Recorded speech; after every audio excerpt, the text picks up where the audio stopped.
Rusty's cold nose against his cheek woke Chris. By the scant blue light coming from the windows, it was early, well before anyone else would be awake to go about the day. He sat up to look around with Rusty huffing gratified noises beside him. Then he heard the scratching sounds against the side of his RV and looked down at the dog. Why hadn't he sounded an alarm, warning intruders away? But no, the dog ran to the door, ears alert and nose testing the early morning air. The thin walls of the RV trailer made scraping noises again, and Chris was thoroughly confused. If Rolan and Ada had returned early from their trip, Rusty's tail would indicate that friends were nearby. They had gone to retrieve their personal horses from the stopover camp beside the big lake. But those two weren't due back till tomorrow, and the dog's hackles were raised as he paced back towards him, telling Chris to hurry. While getting his pants and boots on, the low raps and bumps were joined by a few muted laughs coming from young voices. When he took position beside the door, Rusty was beside him, a deep rumble filling the dog's chest. He thought he could make out 4 distinct voices, and he smiled as he used his firesight to show him their locations. When he threw open the door, he swung his hand to the side, finding someone's head and grabbing a handful of hair. Leaping from the trailer, he pulled one kid to the ground, then took 2 hard strides and seized another boy by his shirt. Rusty jumped high and landed on a third kid's back, while Chris turned and, holding on to the shirt of the second kid, watched a 4th kid running away, ducking between the campers and tents, only casting furtive looks back. That boy was gone. The first kid, the one Chris had pulled down by his hair, struggled to his feet, but Chris turned again and, with his best imitation of his father, yelled, "You! Stop! Take a knee right there!" Dragging the second boy by his shirt, he placed him beside the first, forcing him to kneel beside his buddy. "Don't move, you little pissant, or else I'll sick that dog on you." The boy, black-haired and blue-eyed, looked over at Rusty. Emotions flitted over his face, a mix of concern for his friend, followed immediately by a small shudder at the sight of the big dog. Rusty's fully bared teeth looked razor-sharp, the lips above them drawn back in fierce wrinkles, and his ears aggressively laid back. The third boy lay motionless, frozen in fear, his eyes fixed on the terrifying teeth only inches away from his face. Chris walked over and put a hand on the big dog's back, realizing once again how much Rusty had grown. He was almost as tall as Chris's hip now, and somehow the hackles over the shoulders were not raised. "All right, bud, we got him now. Go on," Chris said, adding, "and keep watch." As he said the words, he realized he'd never taught Rusty those words. The only true commands the dog knew were related to cattle work. "Go on" was a frequently used command, but "keep watch" was a new one. Yet the dog turned his head slightly, his eyes connecting with Chris, then moved away with a small wag of his tail. As he reached down to grab a hold of the boy's shoulder, Chris could have sworn there was a small grin on the dog's face. Pulling the third boy to his feet, Chris turned to look at his trailer and see what all that giggling earlier had been about. 2 words had been smeared across the side of the trailer he, Rolan and Ada shared. Still gripping the shirt of the third boy in his hands, he shook his head. "Seriously? Wit trash? I'm assuming you mean white, not wit. There's supposed to be an H here and an E on the end." He pushed the boy forward and told him to kneel next to his buddies. Swiping a hand through his sandy brown hair, he stood back and viewed their handiwork. "Oh, man, how stupid do you have to be to paint up a wall like that and let everybody and their mother see how ignorant you are? Newsflash, autocorrect don't work no more." The stench of horse, buffalo, and dog dung was draped over the crisp spring morning, and the boys knelt before the trailer, keeping their filth-covered hands well away from their clothes. None of them seemed to be true Indian kids. The skin was too white, and their eyes didn't have the distinct native shape. While he was angered by the message they'd tried to leave, he well remembered being their age and getting himself into stupid trouble. Shoot, he was pretty sure there were some things he'd take to his grave, rather than let his mother or father find out about. But then again, his father had already gone over that rainbow bridge, and now he only had his mother to worry about on that score. Reaching for the words that would have terrified him the most at that age, he fixed his eyes on them, trying hard to find that flint-eyed stare his father had so often used. "So, tell me your names. Who are you? Who are your fathers, and who are your mothers? Who do I tell that their precious little sweethearts vandalized my trailer with a bunch of dog shit?" He almost chuckled as he watched their reactions. He was, after all, the Fire Focus, a prominent member of the camp's small council. Not by something that he'd done, but by the calling Freymatuk had placed on him. Yet he could imagine the trouble these boys would face when their parents were told of this early morning project of theirs. One by one, the boys gave their names. Rory was the one Chris had pulled down by a shock of his hair as he jumped out of the trailer. Connor was the one that Rusty had taken down, and Matthew was the second kid, the one who had never had a chance of getting away. After some probing, they all gave the names of their mothers. With little surprise, Chris realized that none of them laid claim to any fathers. With a few curt instructions, he sent the boys scurrying after cleaning supplies, precious water, and a bundle of cloth rags inside his trailer. Taking a seat at the picnic table, he watched them clean up their mess as late night changed to early morning. The sun was not quite breaking over the mountains to the east, the birds trilling their morning song with springtime exuberance, and he got the makings for coffee out while the boys scrubbed the offending message away. Relishing being able to use Tarin, feeling the elation it always brought, he gave thanks to Freymatuk for his healing. Again. Faster than any microwave could ever be, his new gift brought the water to a boil, and he added the grounds and let them steep, then built himself that first precious cup of the morning. Rusty, recognizing the ritual, came to his side, asking for his customary belly scratch. The dog seemed utterly unconcerned with the boys. They were only juveniles learning about the ways of humans. "You better hurry," Chris said, noticing other campers all around waking up and going about morning chores. "Pretty soon, everyone will see that you kids can't even spell white trash correctly." Noticing their worried looks at the other campsites, he took pity on the three. Ejecting just the right amount of fire from his hands, he dehydrated the dung letters and cursed under his breath at the stink. Telling Connor to get the broom from inside, he directed them to brush the dried mess away. The last remnants came off easily now, but only Matthew had the grace to thank him for the help. Still offended at the message they'd tried to leave, Chris said, "There was another kid. He owes me now, and you tell him. He can come and do dishes for me for a couple of days, and I won't tell his parents either." The three boys cast uncertain looks at each other, but eventually, first Matthew, then Rory nodded, giving their assent. A little while later, when the side of the RV was nice and spiffy again, he made his way down to the practice area. Weapons training was required for all the men, but many women, as well as a large group of kids, attended them. The daily sessions consisted of drills, hand-to-hand, archery, and then the Tarins would practice wielding their powers. From the first time that he, Rolan, and Ada had gone to these training sessions, they'd been joined by most of the men who guarded them on their way north.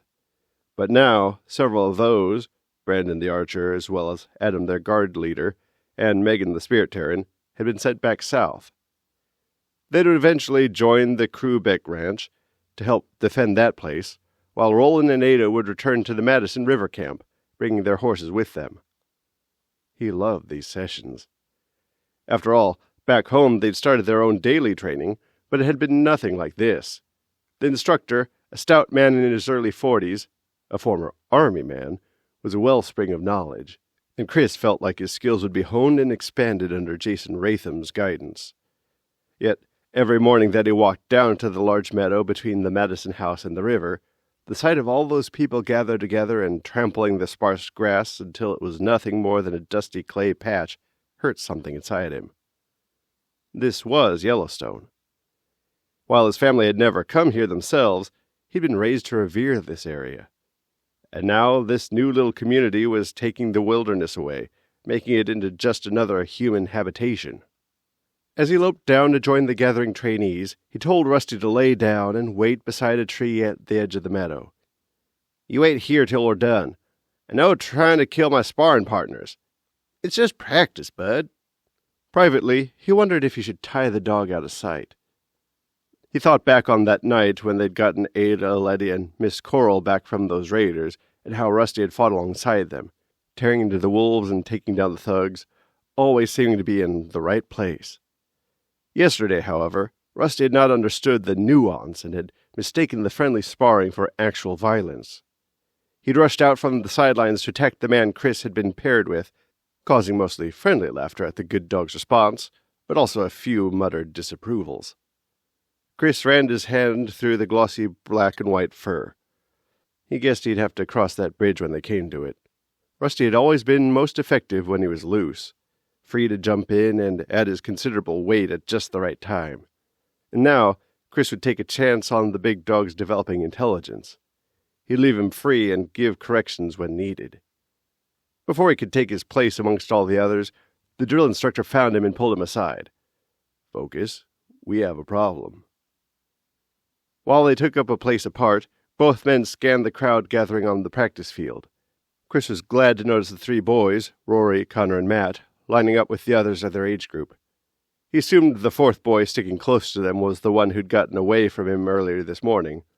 Not really paying attention to the stockily built older man, Chris said, "Really, Colonel? I told you to call me Chris. I hate that focus shit." Returning a tight smile, Jason Ratham shoved a clipboard into his hands. Several pages were folded back, leaving Chris to look at the attendance of the fire Tarins. His fire Tarins. "These 9 Tarins haven't attended the weapons training for several days." The older man, the gray of his hair matching the gray streaks in his beard, folded several more pages back. "And these other men haven't been seen here either." Chris shook his head, shrugging his shoulders. "What do you think I could do about this?" The former army man flashed a white-toothed grin. "They are all one friend group, and your fire guys are at the heart of it." He pointed up at the campground, calling Chris's attention to a set of tents clustered around a large camper. "That's where they're all staying, and I need you to go up and jack them out of their beds." He clicked at the paper sheets, neat names delineated along straight lines made by a meticulous hand. "These weapon drills are mandatory for all the men of the camp, and your guys are slacking." As Chris perused the names, Brent Eagle caught his eye first. Others he only dimly remembered, but he knew them to be his Tarins. Ratham couldn't have chosen better words to get Chris's hackles up. Having been raised to do your part at all costs, Chris was completely insulted that 9 of his guys were shirking their responsibility. This responsibility. In Chris's mind, this was the most enjoyable part of his day, and he was insulted that these others wouldn't rise to the challenge of testing their skills against others, or weren't willing to improve themselves. Giving the drill instructor a tight nod, he strode up the low incline, calling Rusty to his side. Entering the area of the tents clustered about the big RV, he was repulsed by the mess. Old blankets, stinking animal hides, dirty clothes, boxes, and tools lay strewn about willy-nilly with no care. Even some feed sacks lay about, even though they were supposed to be returned to the shop building, which doubled as a granary now. But what hurt the most was the many pieces of horse tack, bridle, saddle blankets, and halters lying out in the open, mixed in with the other discarded items. Everything had been rained on, stepped on, and would take significant cleaning to become useful again. Several dogs, their heavy heads and stout shoulders claiming some kind of bulldog heritage, were tied about the camping spot and raised their voices in alarm. Rusty all but ignored them to follow closely on Chris's heel. He could feel the resonance of several Tarins all about, even though they should be down at the weapons practice field with the others. The strongest came from the inside of the RV, and he judged that would be Brent, sleeping off another late-night party. With the racket the dogs were making, someone should be waking up and seeing to them, but Chris saw no sign of movement. With a curt order at Rusty to wait outside, he entered and almost had to step back out. The musty stench of human stagnation, stale beer, and rotting food filled the RV, overwhelming the senses. A half-naked woman lay across a similarly bare man, a fire Tarin by the feel of it, in the kitchen nook to the right of the door. Under disheveled jet-black hair, he could see she was also one of his by the markings across her brow. Another man slept on the other side of the kitchen table. Keeping as quiet as he could, Chris made his way down the hall, carefully picking his way over dirty clothes, glass jars, tools, and a few weapons. The RV's curtains had been burnt away from almost every window, leaving sooty stains as their only remnants, and there were scorch marks on the walls. Another fire Tarin slept in the living room section, cuddled up to another young woman. Retreating to the kitchen nook, Chris picked up a large mason jar from the floor. He thought this large RV should be hooked up to the campground's water lines, and he opened the cold water tap at the sink. He grinned to himself when water flowed freely and filled the jar, and he resumed his search for Brent Eagle. With the memory of his father flashing through his mind, he remembered that time he and Rolan had failed to come home after one of their friends' parties. His father had found them very early in the morning, and used a big gulp cup of cold water to bring them sharply awake. Outside, the dogs were still sounding their alarm, but nobody, no human, woke to the alert. Chris went down the hall to the main bedroom at the back of the RV, and when he opened the door, he saw 3 people entangled among filthy blankets on the big bed, along with a little fluffy dog that came towards him, joyously wagging her tail. He petted her tiny head, then shooed the little fluff ball out into the hallway. Turning back to the occupants of the room, he located Brent Eagle, slumbering between the 2 slim girls. With a wicked grin, Chris tossed the cold contents of his large jar onto the man, dousing his face and shoulders. Brent came awake instantly with a sharp cry, sitting up and casting the 2 girls away from him. As the young woman fled the room, ducking past Chris in all the clothes they'd been born in, Brent wiped the water from his face and tossed a soaked pillow away from him. Looking up at Chris, his eyes already filling with the distinctive red glimmer, the scars across his brow and cheeks rising, recognition filled the native's face. Realizing Brent was about to throw his flames, Chris crouched down, ready to take the impending attack. To shield the normies behind him, not to mention the cute little fluffball, he prepared the channel inside himself, even as he growled, "Come on, dude, let's see what you got." Brent reared back to launch his flames, but suddenly stopped. Whether it was Chris's greater strength or the normies just down the narrow hall, Chris would never know. Tarin filled his insides, his core, and he breathed in long, deep breaths as the familiar ecstasy coursed through him. The bronze-skinned man crouched on top of the bed, flames filling his hands, eyes shining red, and the scars across his brow red and raised. Chris stared back, even as the smell of burnt blankets filled the room. "You gonna wuss out now?" Chris asked, daring the man to loose his fire. His channel was prepared. He would easily take this douchebag down while shielding the normies behind him. His strength was that much stronger, and they both knew it. Not just Tarin against Tarin, but also man against man. And every Tarin now standing outside, clear of the impending conflict, could feel the disparity between them. When Brent allowed his Tarin to subside, Chris stepped closer to the bed. "That's what I thought, bitch." He leaned in on the bronze-skinned man, a threat implicit as he indicated the blankets catching fire, even as they stared each other down. "Put those out." His hand indicated the confines of the trailer. "This is your house." But when Brent only looked at him, confusion painting his features, Chris rushed forward. "Damn it, Brent! Why don't you know how to do this?" Using the power given to him by Fremont Took, he smothered the flames, taking hold of the small room.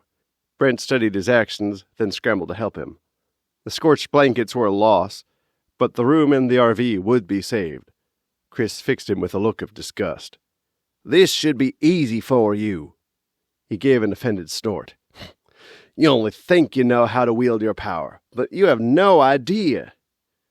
The smell of burnt fleece blankets filled the air, and he ordered the native to get dressed. "You and your little wannabe posse are late for weapons practice." Still pulling his clothes on, Brent swiped a hand through his thick hair.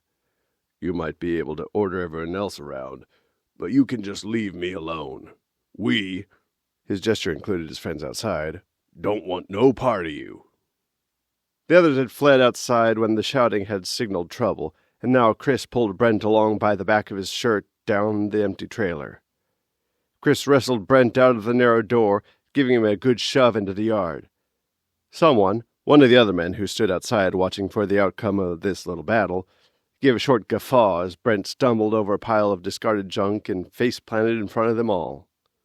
Indicating the fire Tarins in the group, Chris said, You, and you. Take him down to the practice field." Gesturing at the rest, he growled, "Do your jobs. You have responsibilities with this gift the mother has given you." Of all the fire Tarins here, some who had just crawled out of the tents clustered by the RV, none had any significant strength. They stood and watched him, calculation and shock in their expressions. But they knew he could take them, easily, and none were willing to test it. He spied a rock Tarin and an air Tarin among them, and added, "You guys report to your focuses." Addressing the normie women who were left, he said, "Clean this campsite up. I'll be back this evening to check on it." He called Rusty to his side as he left them, then yelled over his shoulder, "And feed your dogs, damn it! You people are pathetic." After the training session, Chris went to his favorite cook stand, the business of an older woman who wielded her pots and utensils over an open fire pit under several sheets strung up on poles.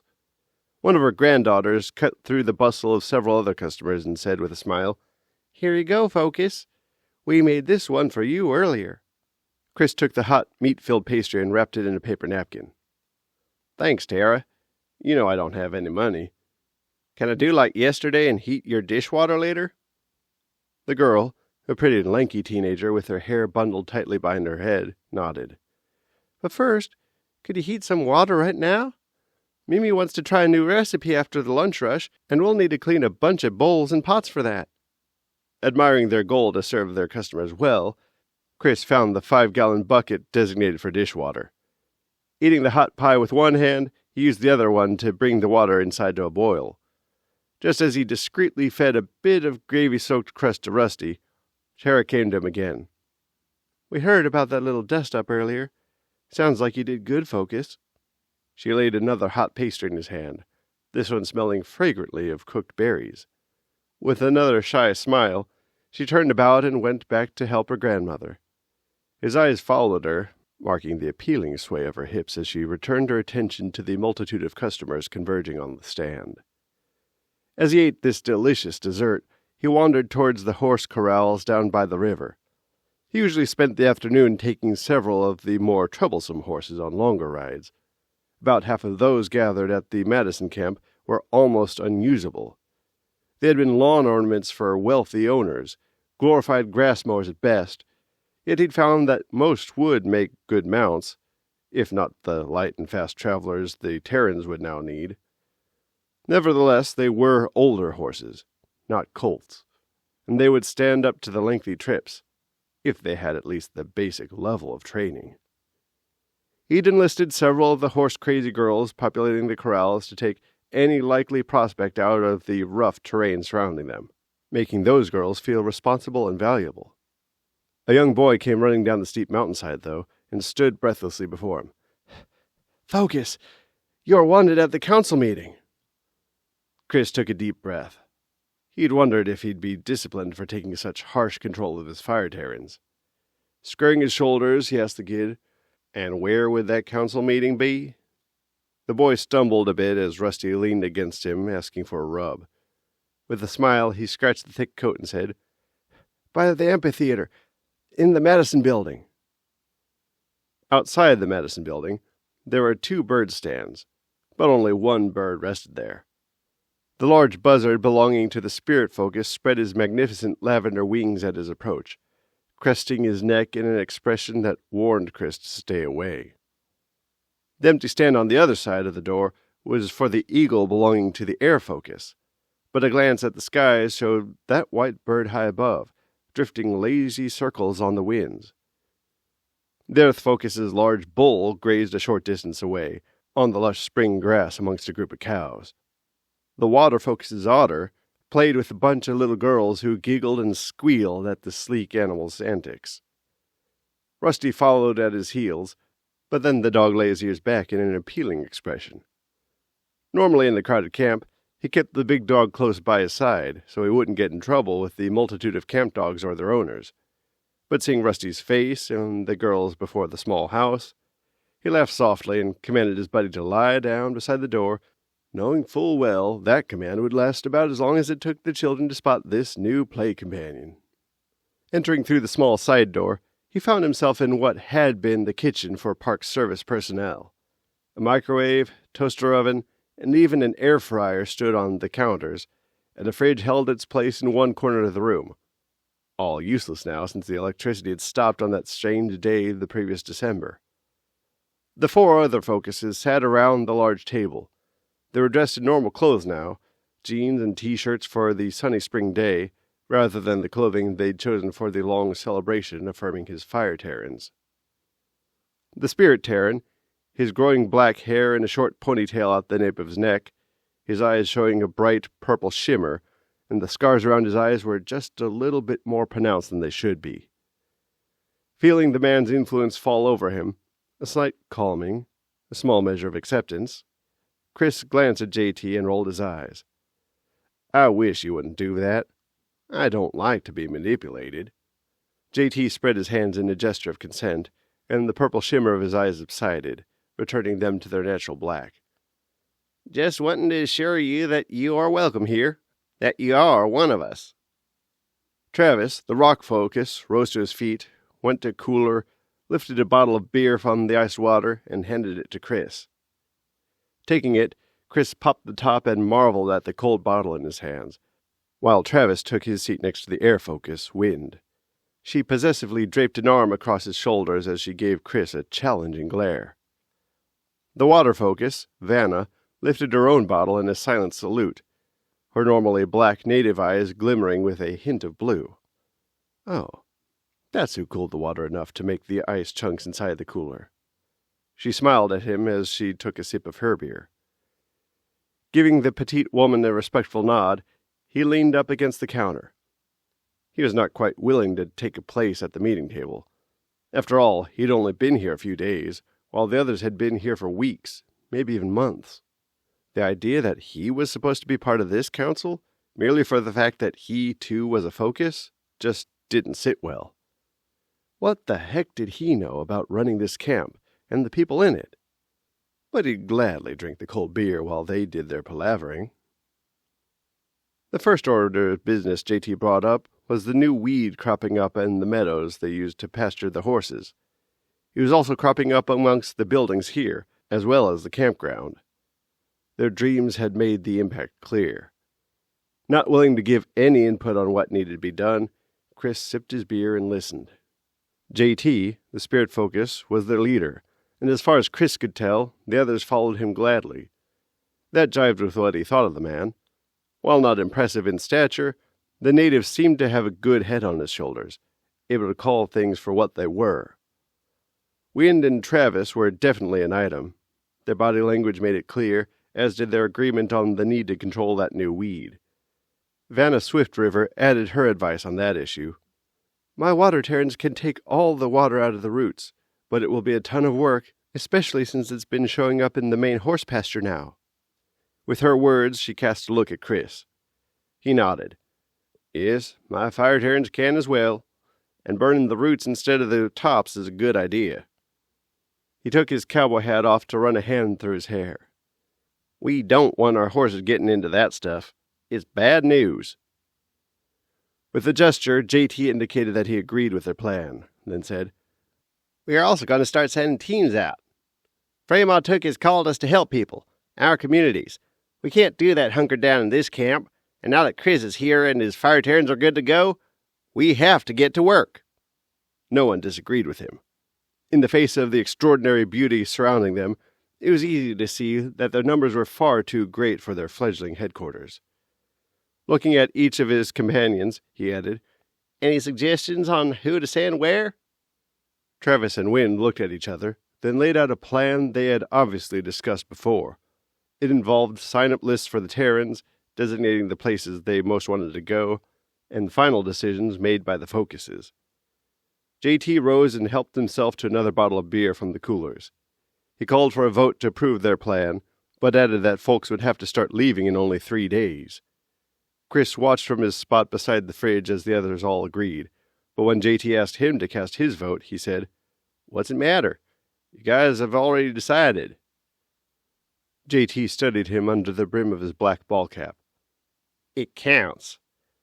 We want to know your opinion." Chris shook his head. Why? I've only been here a few days. I don't even know why I'm supposed to be at this meeting. Out of the corner of his eye, he noticed Vanna studying him, making her evaluations. He thought he saw a small smile on her face.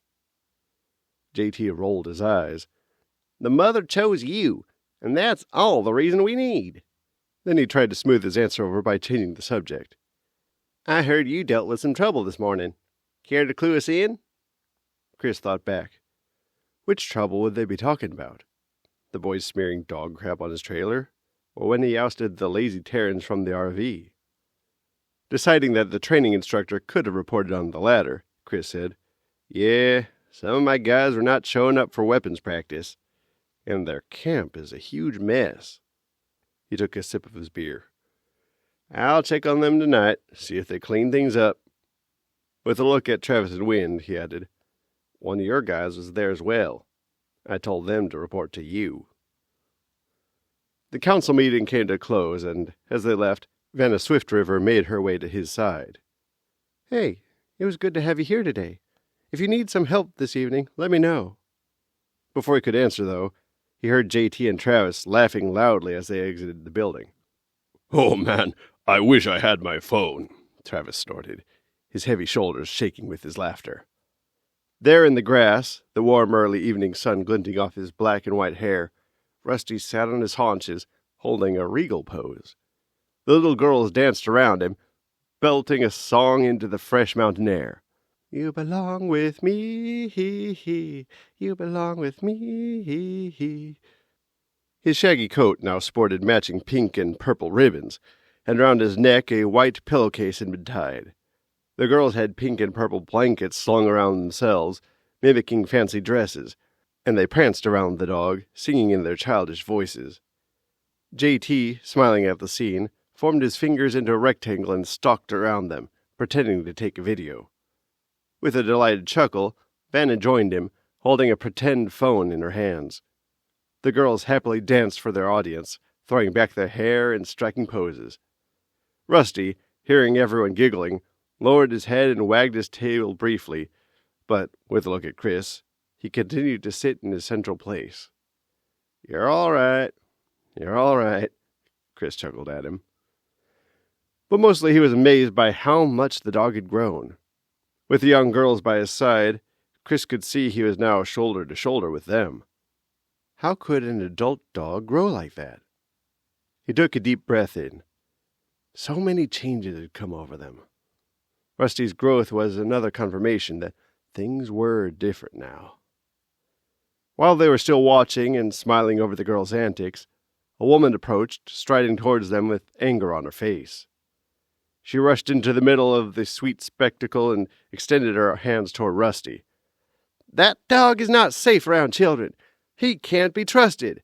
At the very least, he should be on a leash, and after what he did to my son this morning, he should be put down.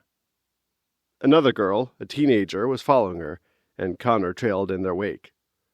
When Chris caught the boy's gaze for a moment, he was glad to see his expression. The boy wanted no part of this, looking aside with embarrassment.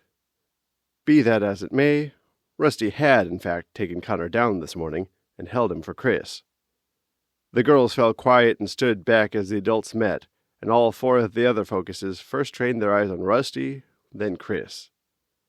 JT positioned himself between Chris and the woman. Clarissa, you want to tell me what's going on here? The young woman, somewhere in her 30s, with dark black hair and fair skin, put a hand on Connor's shoulder and pulled him forward. Connor and his friends were playing close to the Firefocus's trailer this morning, and this huge dog came out and attacked them. JT turned to Chris, a question in his gaze.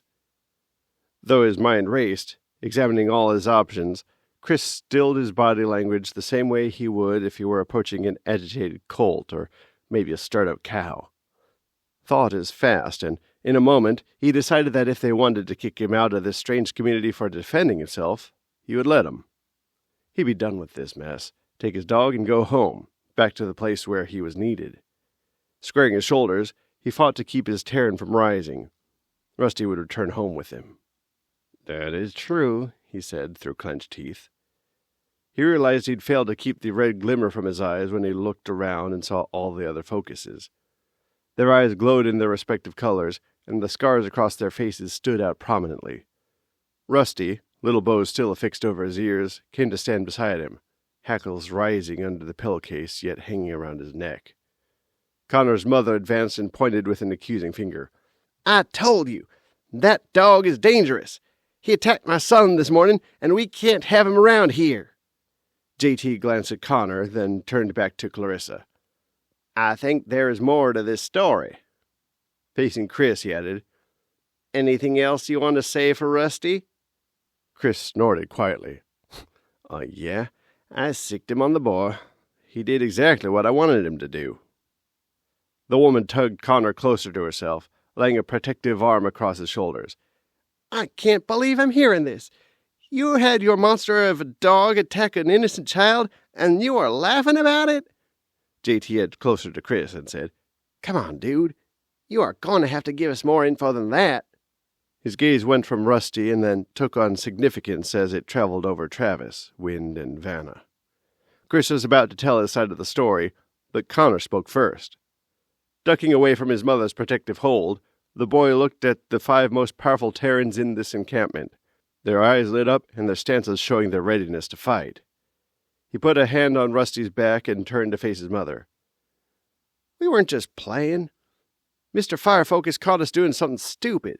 That's why the big dog took me down." Addressing Chris, he added, "I only told my sister, and Mom heard us. And then I didn't know what to say, because she got so mad." Chris put his hand on the boy's shoulder and nodded approvingly. "You got guts, kid." Addressing the others, he said, "Connor and his friends gave me a bit of trouble this morning, but we hashed it out. Rusty acted on my orders, doing exactly what needed to be done. Take it or leave it." But Clarissa, seeing that the other focuses were about to accept this explanation, strode forward and got right in Chris's face. "I can't believe that you sicked your dog on my son." Turning to JT, she exclaimed, "You can't let someone like him get away with this. That dog needs to be put down. He attacked a child." JT trained his shining purple eyes on Connor, then on Chris, and finally on Rusty. Then he put his arm around the stout woman's shoulders. "Clarissa, you know I can hear truth, and I can feel lies. Trust me now, your son is getting a real good deal here. You're going to want to leave this be. You won't like to hear the rest of the story." Clarissa reared back and, with a string of vile expletives, said, "You are making this kid into one of your favorites already. But as normies, those of us who have been here for months, we are just supposed to take a bunch of abuse? Just because he's a focus, he's allowed to get away with this?" She kicked at Rusty, but the big dog nimbly jumped away, white pretend cape fluttering in the wind. "That dog attacked my son, and I want him put down." JT took her by the elbow and turned her away from Rusty. "Look at your son, at your daughter. You are acting like an idiot, and they are watching." He gently urged her toward the trailers and tents hidden among the trees above. "Nothing is going to happen to the dog. This thing is settled." Angrily, she shook his hands away, yelling, "Get away from me! You can't push me like that!" But before she could say anything else, a boy on a shaggy pony raced up, the small hooves making loud clacking sounds on the paved circle drive. Chris couldn't help but smile when he saw the kid. Riding skillfully without a saddle, he pulled the thick-maned critter to a stop, calling, "Focuses! There's a new shipment of grain coming!"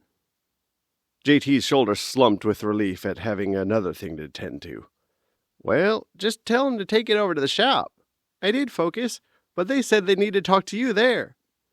Excitement shone in the kid's eyes as he reined his little mount in a small circle, and when JT assured him he would meet the newcomers there, the boy raced away again. Ignoring Clarissa, even though she still tried to press her complaint, JT gestured at the others to follow him as he went to the shop, and only Vanna stopped briefly to urge the woman to go home, explaining nothing more would be done. After they'd walked the short distance to the shop building, which had been converted for grain storage, the 5 focuses didn't have to wait long. 2 wagons pulled by stout teams of 4 appeared, and Chris couldn't suppress a small whoop of approval. The horses were magnificent, their shod feet clacking on the asphalt drive, and their yellow hides, though spotted by sweat marks, were sleek. Their bearing was proud, with deeply slanted shoulders and huge square hips proclaiming their innate power. "Easy now, Fireboy," Vanna Swift River whispered. "Your girlfriend might not approve of you getting all excited over a bunch of horses." Girlfriend? Did he have a girlfriend? And if he did, who was she? The closest thing to a girlfriend he could think of was Jessalyn, the pretty girl who'd spent a few weeks at his home ranch recuperating. However, that water Tarin hadn't arrived at the fire hall camp yet. Then he saw the teasing grin on Waterfocus's face and settled into the joke. Shrugging, he said, "She will definitely approve if I get excited. You know what they say about us?" With a sideways grin, the slim Waterfocus asked, "No, I don't. What do they say about you?" Spreading his hands with a shrug, he answered, "Us fire Tarins are hot." Chuckling, she rolled her black eyes. Womp, womp, womp. But he could not be distracted from the horses coming up the drive for long. They were stunning. While JT, Travis, and Wynn negotiated with the head driver, Chris and Vanna started a conversation with the other teamster. The men had brought up their loads from Idaho, from an area only 100 miles to the south and west. "Back before," the driver said, "we used to take our teams to the state fairs and livestock shows. Back then, it was the thing of the past, a way of keeping the old skills alive. And even those competitions were dying out." The driver kept a close eye on his team and the two boys standing at the hitch's head, while they all waited for the head honchos to finish haggling. "Yeah, we used to take these teams on many useless miles, keeping up their training. Sometimes we'd even load the wagons with concrete blocks just so the really hot horses would have something to do. But now, hell, we have 4 more teams just like this at home. All of them are so busy they're really settling into work." The man's face shone with pride at his charges, a man whose world had changed for the better. Vanna's smile at the teamster's account was long-suffering at best, and with a glance, Chris knew that she had no clue what the man was talking about. He wondered briefly why she followed at his side. Maybe she was indulging her smaller companion. He'd taken the silly bows and barrettes out of the big dog's hair earlier and stripped him of his make-believe cape, returning them to the little girls. The teamster, a large man, well-built but somewhat portly, wearing a small simple ball cap to protect his eyes, indicated Rusty. "What the hell, man? Where did you get that dog?" With a fond smile at his companion, Chris said, "He's just a cow dog, like all the others we have around here. But in the last 5 months, he's grown a bit." A signal had been given, and the driver sounded his horses into motion. Just before backing the wagon under the big garage doors, he said, "Yeah, I can still kind of see the border collie lines in him. Only now he's way too big for that breed." Then, as the teamster engaged in the intricate task of maneuvering the 4 horses, a group of young men and women appeared, all of them about the same age as Chris. They leaned their bikes against the wall of the large steel building and took up shovels, plainly ready to unload the wagon once it was situated. As Chris still watched the horses, shaking their heads up and down as they stood waiting for the wagon to be emptied, Vanna made a scoffing noise. "Geez, Chris, it looks like you're holding a tent in your britches. They're just horses." With that, she threw her hair back and emphasized her attractive slim form, putting a hand on her nicely rounded hip. Chris chuckled at himself. He'd better pay attention to this girl. He wasn't quite dumb enough to let a woman, any woman, think she was not appreciated. But in the old world, he would have talked to her for weeks on Facebook or Instagram before daring to actually acknowledge her in person. Yet, here she was, clearly wanting his attention, and they found he liked her directiveness. Dutifully, he tore his eyes away from the gorgeous horses to put his hand around her waist. "How about you and me, we go down and see if the Billings brewers have their booth open yet?" As they went, Chris once more saw Clarissa up on one of the drives. She gave him and Rusty a malevolent look, then turned to the 2 other ladies beside her, speaking rapidly. By some random coincidence, a mind picture flashed through him. Riding lessons for those 3 women. There weren't 2 strong muscles between 'em, and he imagined them bobbing and wobbling along, screeching for someone to help them as their horses ate grass, ignoring their useless complaints. Vanna followed his gaze and found the 3 women, still talking animatedly amongst themselves. She gave an involuntary scoff. Psh! Those 3 have been trouble since they got here. They've all been hooking up with some of the Tarins, trying to latch on to any one of them. I doubt Clarissa has spent a night in her own trailer in weeks. Chris shook his head with a doubtful grimace. They are quite a bit older than most of the Tarins. Vanna gave a wry chuckle, throwing her jet-black hair back. Men, they'll do anything for the right kind of attention.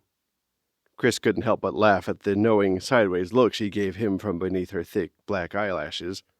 Then he sighed. I imagine that's why Connor was out all night. No telling what other trouble he and his friends got into. Vanna snorted. The boys are probably trying to steal food, anything to eat. Those 3 mothers have never missed a meal, letting the men they hook up with wine and dine them. But their kids, well, they only get the leftovers. Chris couldn't help but wince. He remembered being Connor's age. Not having enough to eat would be torture. They went down to the food stands, where now only the one for the Billings brewers was open. A small band, 2 guitar players and a drummer, were performing at the edge of the small parking lot. Some of the people gathered around them were dancing, Tarins and normies alike, while others were seated in the lawn chairs and only talking with their friends. Candles inside little mason jars had been placed on a few picnic tables, and lighting fires burned in small metal buckets. In the warm spring evening, the flames were only needed for their light. While the sun had disappeared over the high peaks more than an hour ago, the evening was lit by glorious colors. Orange faded into purple across the sky, sharply edged by the black outlines of the trees and the stark, sheer mountain ridges. The air smelled pleasantly fresh of greening pines and rushing water, and the last of the birds chirped their mating calls. After standing in line at the booth, Chris procured a couple of beer-like drinks for them both. In glass bottles, already used yet cleaned and recycled, the alcoholic swills were barely palatable today. He chuckled as Vanna grimaced after taking her first sip. I wonder if they put yucca in this. She held up the clear glass bottle, trying to determine the color. You know what yucca tastes like? Chris asked, carefully downing more of the fizzy brew. He actually didn't mind the taste all that much. Vanna returned a brilliant, white-toothed smile. Of course I do, white boy. She drew back, and an expression of wistful remembrance flitted over her features. My granny used to fix it up for us, right about this time of year. You cut all the sharp-edged leaves away, and the stalk is yellow and sweet. She used to fry it covered in a buttermilk batter. Looking to learn more about the woman, Chris spoke hesitantly. And your grandma is doing all right still? Even with no electricity and all that? The small band was joined by another person, a young man with a violin, and after a few cheers at his arrival, they struck up another song. Vanna nodded with a sigh. Last I heard, she was having a hard time finding the shots for her diabetes when I had to leave, but others have arrived since then, bringing news from my hometown, and they say she is still doing just fine. Chris put a cautious arm around her shoulders, drawing her close, and tapped his bottle to hers. Here's to your grandma outliving us all. As she gave a solemn yet hopeful nod, he noticed one of the men dancing in the paved parking area. That Class A idiot, Brent Eagle. The other fire Tarins skillfully guided a young woman to the movement of the music, and his partner's enjoyment was plain to see. Chris couldn't put 2 beats of a rhythm together, and moving his feet along was almost impossible. He'd always wished he could have learned to dance, but had somehow been too embarrassed to start that journey. Now he watched the native Tarin with no small envy, as the man led his pretty companion in step with the music. Suddenly, one of the messenger boys clattered into the crowd on one of the little ponies. Scattering the dancers, the boy whirled his little mount around until he spotted Chris and Vanna standing just under the towering trees. Bringing his excited pony closer, he pointed an arm to the south and shouted, Riders and horses are coming through the canyon now. Your sister and her man, Mr. Focus. They say to meet them at the horse lines. Moments later, Chris and Vanna approached the horse lines. They were empty now, since the horses had been turned out to graze for the night, and the girls who tended them had gone home to their families or else joined the dancing crowd in the nearby parking area. In the darkening evening, he could see a long string of horses descending onto the meadows across the river. A rider led them, and 2 other riders trotted at the rear. Only when the first rider splashed into the water, looking back to make sure the loose horses followed, did he recognize his sister's distinctive riding style. The last evening light illuminated the water as it rose with wild flying drops, and the line of horses entered. They halted their progress to drink from the fresh flood, black shapes outlined against the silver surface of the river. While Ada let Sour Patch drop his nose to drink as well, the 2 riders at the back pushed the large herd on, whooping and slapping the ropes across their chink-covered thighs. Sour Patch.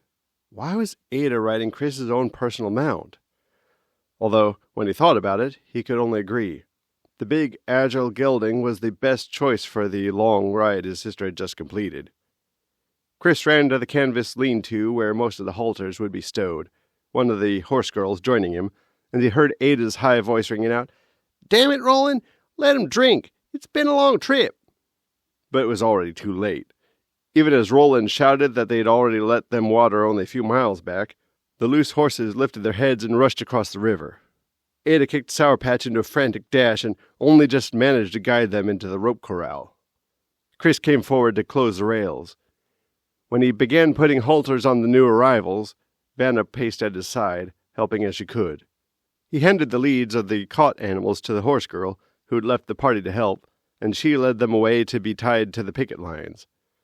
Those newcomers would not be turned out until morning, Chris knew, when someone could watch over them and keep them away from the weed patches that would be so damaging to them. In the meantime, Rusty went to greet Ada, rearing up to brace his feet on her stirrup. She gave the big dog a scratch on his head, leaning from the saddle to sniff noses with him, then dismounted and began unsaddling Sour Patch. She drew the rigging off and almost threw it to the ground. He winced to see the good leather so abused, but she challenged him with flashing eyes. "What? You got something to say, bro?" Even in the dark, he could see the way she was one step from an epic meltdown. He turned to catch another horse, saying over his shoulder, "What the hell would I say, sis?